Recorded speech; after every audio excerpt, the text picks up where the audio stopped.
everybody in this room is a hero and beyond. And if you don't mind my asking, what There's a lot more times in the universe. Unfortunately, I didn't have you guys.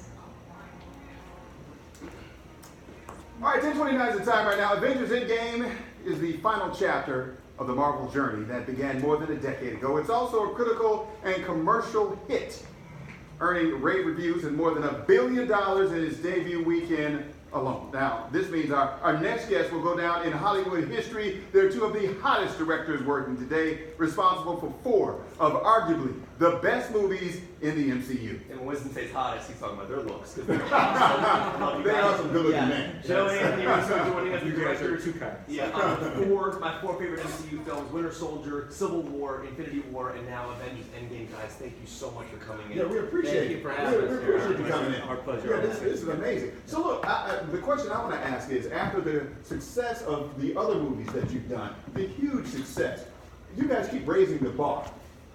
I just want to know, how do you keep raising the bar? Look, I don't know. Yeah, a lot of sweat.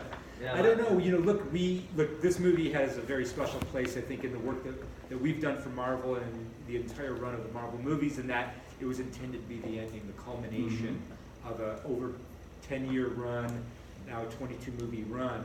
And so we had the great benefit of this movie of building on a lot of the emotional capital that people have invested in these movies over the years and in these characters. So the fact that this movie seems to be taking on a special importance to people, I think, is a testament to the fact that it's speaking to this long road that we've all been on together. The rewatchability of this movie is incredible. I'm going for a third time tonight. We're actually doing a Q&A at the Smithsonian Air Space, which I'm super excited about. I watched the film a second time with my wife, and just watching her react to these moments was my favorite thing. Just watching the way she reacted.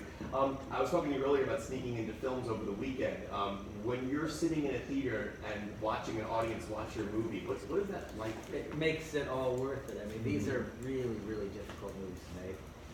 Each of these were, the 2 most expensive movies ever made, shot back to back over the course of 1 single year. So we're literally just shooting straight from air.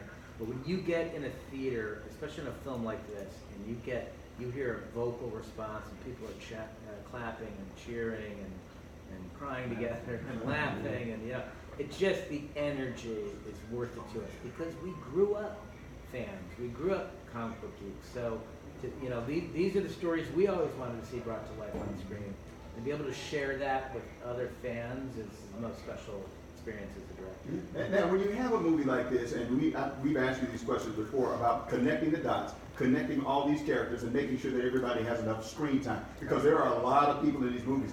I think you guys do a masterful job. I'm not just saying that because you're sitting here, because I do enjoy these movies, but you do a masterful job. Is there ever any concern about, or how do you figure out, okay, this person's going to get this much time, this person's going to get this much time? We know who the main characters are, but everybody else has to fit in. And everybody gets a moment. So how do you figure all that out? This is something that we learned when we were developing Captain America: Civil War, because that was the first Marvel movie we did that had a really large ensemble. And what we learned while we were doing that was that it doesn't matter how much screen time a character actually has, it's what you do with that screen time. And the lesson in that movie came from characters like Spider-Man or Ant-Man, who had very little screen time in that film, and left a really big impression on audiences. So for Joe and I, it's just thinking about what we can do with these characters. How do we surprise audiences with what those characters are doing? How do we bring a very memorable, resonant moment to the audience by the character's appearance?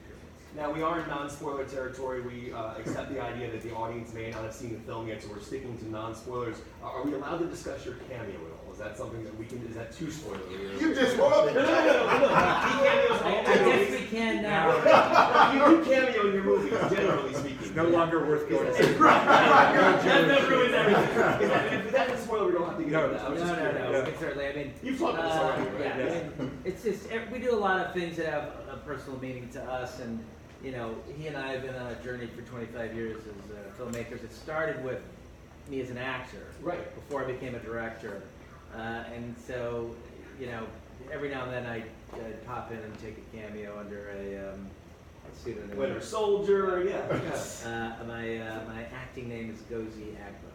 Yes. Is it really? Yes, it is. That's so cool. Look for Joe in the movie. He's actually a really good actor. I actually started laughing when I saw you on Yeah. screen. I saw what you're doing, but I actually started laughing when I saw you because I was like, I know him. He's been in the loft. Yeah, he's been in the loft. So when you do something like this, when you're in the theater, and again, you know this is the end, the emotions that go through you, the both of you, are you emotional like Captain America was when he was in there? Yeah, Were you certainly emotional like this? we can be emotional without question. I mean, if somebody behind you starts, crying relentlessly, it can really have an Right. effect on you as a filmmaker. And then when 40 people around you start doing it, it gets even more profound. So, it represents a section of our lives, a 7-year commitment from us. Now, when we spoke, my audience has been watching a lot of the interviews we've been airing here. One of the moments that we had in our interview, and Chris, we don't have to play it fully, but there was a moment where we talked about this scene in the movie where Cap and Tony shake hands. And you joked with me in the interview that this scene wasn't in the movie, and it became like a big meme and a viral meme. So, Can you recreate your face? yeah. I don't remember. You did this. Chris, if you have the video, you can roll this video because it's a really cool moment. Like you're going to see Anthony essentially get shocked as Joe. Watch this. Is Tony saying, "Do you trust me?" And Cap goes, "I do." "Do you trust me?" "I do." What's it like to be behind the camera? Well, We're gonna tell you, we can't go into too much that detail. scene actually isn't in the movie. So you know that we That's our face. That's our profile photo on Instagram. Oh, is that right? Took that moment and turned it into our profile photo. I wanted to ask you, how did that get to you? So I know it went viral, but like your reaction, like they actually, so Joe, you run the Instagram and you made it a profile picture. How did you eventually get that photo? And did you know? I mean, it just started coming across the feed. People were turning into memes, and I thought it was hilarious. But what's interesting about that is it's representative of the way that we can manipulate footage. Out of context, that looks like the repair moment between Captain America and Iron Man. Right. See the movie. Right. That is out of context. And when they shake hands there, that's not even the same outfit. Right. So all it's misdirect. footage pulled from other, it's all misdirect. So we can craft it in such a way to get a response out of you in a trailer that isn't going to be the same response you're going to get in the theater. They're actually enemies throughout the movie. Yeah, is that right? Yes. Okay, all right. So, Civil War again. right. Yeah. So after you do this, you blow up. I mean, this is right now it's probably the biggest movie in history.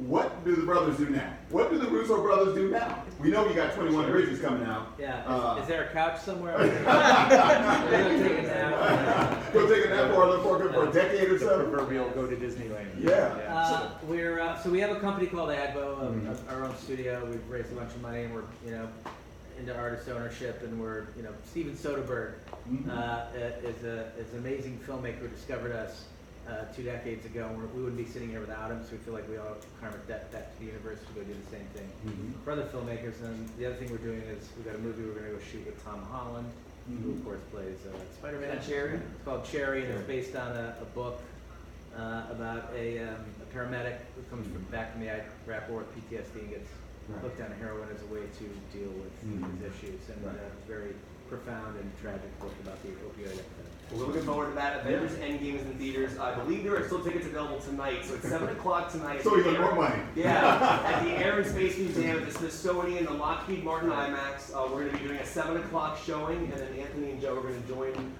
me up there for a moderated Q&A with the audience. And the cool thing about that is we can get into spoilers because everybody in that theater will have seen the film by that point. So you really kind of want to get there to hear these amazing stories from behind the scenes that we can't talk about. And we're going to talk about what really happened between Cap and Tony. Right. Okay. And we're gonna reenact his reaction. Can we all do it? Let's to do it. that. Yeah.